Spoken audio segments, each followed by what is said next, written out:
I love Diebuster, okay? I love Diebuster a lot, okay? But to be honest, before starting Diebuster, I was a little worried.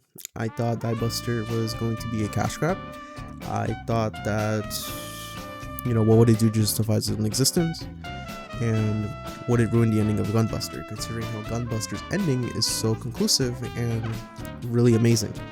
But I am really proud to say that it does not ruin Gunbuster's ending. It enhances it a lot, and it does justify its own existence. It does have a unique story to tell. Now, Diebuster is about this girl. Her name is Nono, and she wants to be a pilot. She wants to be a pilot of a buster machine. She wants to be like her idol Nono Riri. We find out later on that this Nono Riri is actually Noriko, and I think it's pretty cool how Noriko has been immortalized, pretty much a myth. So I think that's really cool that people haven't really forgotten about her or anything like that. It's not really clear where this takes place on the timeline yet, but we know it's definitely after the destruction of Buster Machine 3, because humanity has progressed so much that they have colonized pretty much every planet in the solar system. Because our main character is actually not a human at all. She comes from Mars and is a robot. And she meets this girl. Her name is Lulk. Now, Lulk is a pilot. She's actually a pilot of a buster machine. Its name is diebsuter, and she's a topless. Now, the topless are the only people allowed to use buster machines in this time, in this point in the series, this point in the timeline, basically. And the topless are the elite of the elite. They're young. They are the most powerful pilots. And once you reach a certain age, they expire. I might be asking, where does the name Topless come from? Well, in my opinion, the series proper is called Aim for the Top, for both, Aim for the Top Gunbuster and Aim for the Top Diebuster, and I think that's where the name Topless comes from.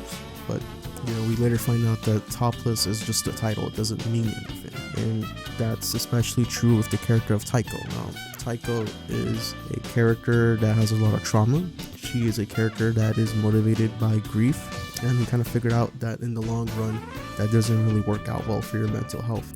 It can be cool in the moment, try to honor someone, but over the span of time, it just kind of, eats you up inside. And her episode, which is episode 3, I think is one of the best episodes, we really get the core of kind of what Diebuster is about. Sorry for confusing names. Diebuster is really about, because Nono is the opposite of Topless. Nono is optimistic. She is more kind-hearted, and she is able to inspire people to kind of move on from their traumas and to, I guess, become a little more fulfilled.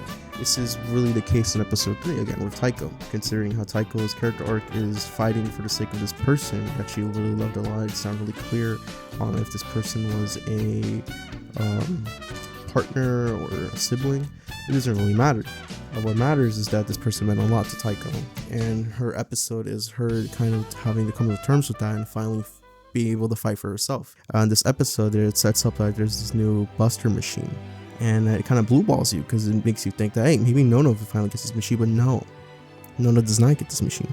In fact, she doesn't even pilot the buster machine at all, because it's pointless, because the actual buster machine is really what's in your heart. That's kind of like the main theme of the show, and she's able to inspire Taiko to move forward for life, and she gets the buster machine.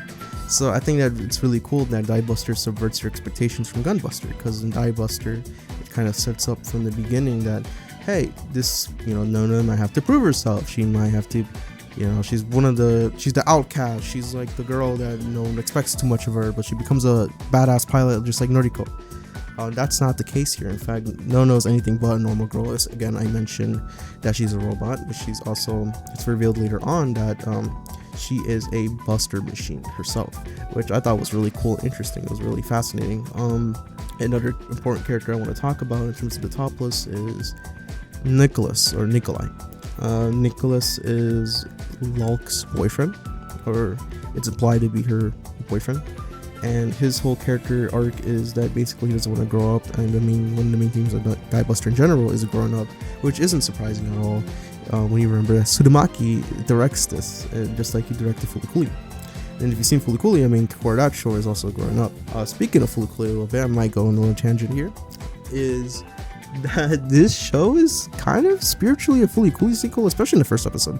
Considering you have a lot of imagery that invokes Fooly Cooly, and you know, Locke's powers literally come from the top, like something from her head. Like it's a little on the nose, but I like it. So you can kind of consider it a Fooly Cooly sequel, but not really. But it's just something nice I noticed. Okay, now back to the actual main point. So Nicholas's whole character arc is that he doesn't want to move on for the topless, and none of the topless really want to move on for the topless, considering that that's kind of what their whole identity is, you know. Once they leave the topless, they're kind of nothing, you know. And it's implied that Nicholas is older than Locke. We don't know about how many years, but we know that he's artificially keeping himself younger, so he's still valuable to the topless. And we find out the way he stays this young is from eating this mysterious meat, and the same with these two twin sisters. It's definitely shown that they're the oldest ones, and they've eaten this like meat for a long time. Now, where this meat comes from, I first have to explain to you what the main threat of the show is. The main threats are the space monsters you obviously noticed from Gunbuster, but in fact they're not from the ones from Gunbuster, because it's found out later that after the destruction of Buster Machine 3, that Earth set up the defense system, right? But eventually over time, the Earth defense system turned on humanity, basically, or mainly the topless, and it sees them as a threat, and that's what they've been fighting this whole time in the show. And it's revealed in episode 4 that there's a pretty much like this remaining space monster that the sisters and Nikolai have been eating the flesh of to stay young forever, and it's just like overwhelmingly like giant space monster that they have to deal with. There's a lot of casualties as well, so this is like the most, I guess this is the episode that, like, you know, it's a big plot twist and all that, and I think it's done really well. But the best part of Diebuster by far is Locke and Nono's relationship. It's way more explored and way more I guess closer than what Noriko and Kazumi were. I'm not trying to diss the original series, but I just think this is did I already mention this? I'm not sure. But basically this is a lot more well explored and a lot better written, I guess. I'm not trying to diss the original series, but I just think that's just the core of this iteration. And this is especially done in episode 5 and 6, where Locke begins to, you know, like lower her guard around Nono and get closer to her, and, you know, kind of inspires Locke to change her I guess her cynicism, and more so in the final episode. But, you know, episode 5, and now that the space monsters are back, we figure out that back on, you know, remember the black hole from Gunbuster and all that? Yeah, they're left like this, I guess, I don't know how to call it. I mean, kind of left this like fortress or something. It's something with like the bigger, it's called a gravity well. It's basically like a giant space monster that's like emerging from it, and that's kind of the main threat going forward. But during this like time span, several months go by, and we kind of figure out that most of the topless aren't topless anymore. Like Taiko's still around, but Nikolai is gone, you know, after the events of episode 4, where there's a lot of people that die. Nono's, you know, true form gets revealed. She's a Buster Machine. And, you know, we kind of see how some of these characters have progressed beyond being a topless. You know, one of them becomes a mechanic. Nicholas works in, I guess, I don't know, what do you call it? Like a military, like a commander or whatever.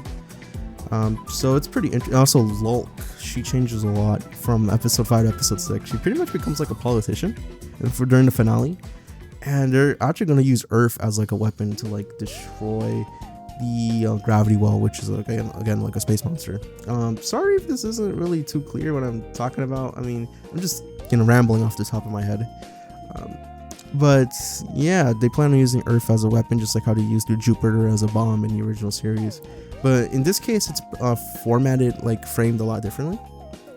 It's a lot more unclear if this will even work at all, considering that, you know, Locke is basically like, it doesn't matter if we have to abandon the Earth for itself, we gotta like ensure humanity's survival and all that. You know, Nono kind of disappears after episode 5 when they're about to beat the space monster, so that kind of sets up the events of episode 6. And she does come back in this big mech. It's called the Diebuster. Hey, that's where the name comes from, Diebuster. Yeah, but it doesn't work. And I think it's really done well that like Nono and like Locke have to come together to actually defeat the gravity well, which I think it's pretty emotionally powerful. It's really good and well written. you know, Nono ends up sacrificing herself. So R.I.P. Nono. And we got to get to the ending now. Now the ending is really, it's done really well. We get like little hints suddenly that, okay, again, I already mentioned spoiler warning, but one last spoiler warning.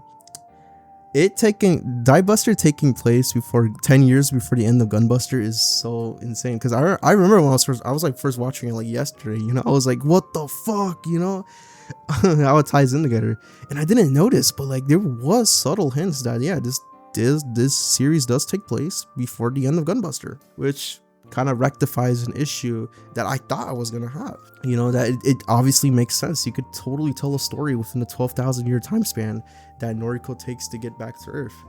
And you know, and Nono's whole, you know, one of her things is that she idolizes Noriko, and it's kind of a little sad that she's never really gonna see Noriko. And it just, you know, it's a nice little something that enhances the ending of the original. It's really emotional. So I think Diebuster is one of those things where you can in fact watch it by itself without having watched Gunbuster, but I think the emotional moments, especially this finale, is meaningless if you don't watch Gunbuster. So I recommend you watch both of them actually, because back to back if possible, because I think they're both really good and well written, and they do the stuff they do well, but they kind of do differently. So Diebuster does justify its own existence. It tells its story in a completely different and unique way from Gunbuster, and I really appreciate it. Its emotional depth is, I don't want to say better, but it's like it does things differently that I really appreciate. And yeah, this was my review of Diebuster. I think Diebuster and Gunbuster are masterpieces. I love them a lot. I'm not trying to be hyperbolic when I say that. I love these series a lot. You know, one last thing before I go. I know it's kind of been in development hell for a while, but Gunbuster 3, I don't want that to come out. I don't want that to be a thing. I think Gunbuster is fuck, what do I call this series? The Gunbuster series. I'm just gonna call it. I think the Gunbuster series works well with these two because they both are standalone and they both fit in with each other perfectly. But I think a third one would just kind of fuck this up like badly, considering this third one would probably not be made from any, you know, sense of passion or anything like that. Because Diebuster is a series where I could tell Tsurumaki and crew really understand Gunbuster's appeal. They respect its legacy and, you know, obviously pay homage to it at several points in the series. But I think a Gunbuster 3 would just be like what I thought Diebuster was going to be, a cash grab. It's been in development hell for a while, and I hope it stays there. I hope it gets cancelled. Considering Gainax doesn't even fucking exist anymore. I guess Gaina or whatever, it doesn't exist anymore. And, you know, that's kind of the last thing I wanted to mention here. Watch Diebuster and watch Gunbuster, and yeah, man, peace. Bye.